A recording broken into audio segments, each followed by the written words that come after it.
नमस्कार, जय गोमाता, जय गोपाल. केदारलिंग देशी वंश गौशाळा मसाई पठारपणा. तर आज आपण मसाई पठार इथं असलेली पांडवकालीन ज्या लेणी आहेत तर त्या लेण्यांच्या संदर्भात थोडीशी माहिती सांगण्यासाठी इथं जमा झालेलो आहे. तर ही माहिती कसं कितपत की या बऱ्याचशाच लोकांना अजून पांडवकालीन लेण्यांच्याबद्दल काही माहीत नाही. तर मसाई मंदिरापासून अगदी सरळ पुढे आल्यानंतर उजव्या हाताला हे पांडवकालीन लेणी आहेत. तर इथं बघा तुम्ही अतिशय जिवंत पाण्याचा झरा आहे. तर त्या झऱ्याच्या पाण्याची अतिशय उत्तम ही क्वालिटी आहे. तर या आपण पाण्याची गुणवत्ता आणि हे बघूया.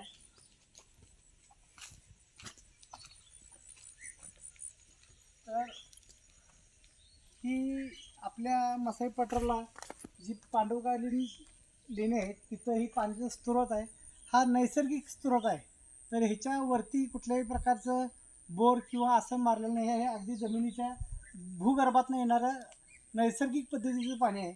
आणि याची जर तुम्ही चव बघितला तर अतिशय अगदी वेगळी चव आहे. तर ही चव येण्यासाठी आज आपण इथपर्यंत आलो आहे. तर अतिशय थंड पाणी आणि जिवंत पाणी असल्यामुळे त्या पाण्याला गोडवा फार आहे. तर ह्याच पाण्यामध्ये कित्येकदा वाघसुद्धा पाणी पिऊन जाते आणि इतर जे प्राणी आहेत इथं आपल्या मसाई पठारावरती ते फिरतात. या तर आपण पांडवकालीन लेणी बघूया.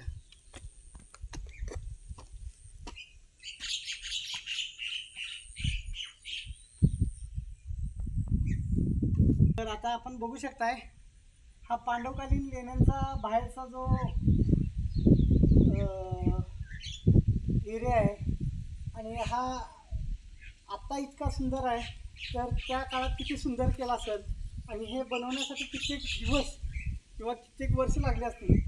याचा आपण विचार करताना अतिशय एक वेगळ्या पद्धतीचा विचार आहे तो.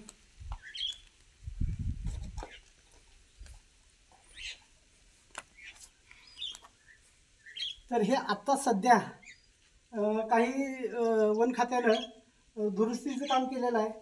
कारण ह्यात काही लोक जेवणं पार्ट्या वगैरे मद्यपान करून हे असायचे. तेवढ्यासाठी दरवाजे आणि थोडे खांब उभा केलेले आहेत. तर हे नवीन आर्किटेक्चर आहे. तर असं समजून की हे आत्ता बनवले तर ते आपल्या चांगल्यासाठी बनवलेलं आहे ह्यांचं. तर या आज आपण पांडवकालीन लेणी तर बघू शकताय निसर्गाच्या साह्यात अतिशय चांगल्या पद्धतीचं इथलं टेम्परेचर आता समजा बाहेर एक अंदाजे एक 30 ते 35 डिग्री टेम्परेचर असेल आणि इथं आता 26 ते 27 डिग्री टेम्परेचर आहे. अगदी 10 टेम्परेचरचा फरक पडतोय. आणि ही इथली अत्यंत अतिशय शांत आणि चांगल्या पद्धतीचं ठिकाण.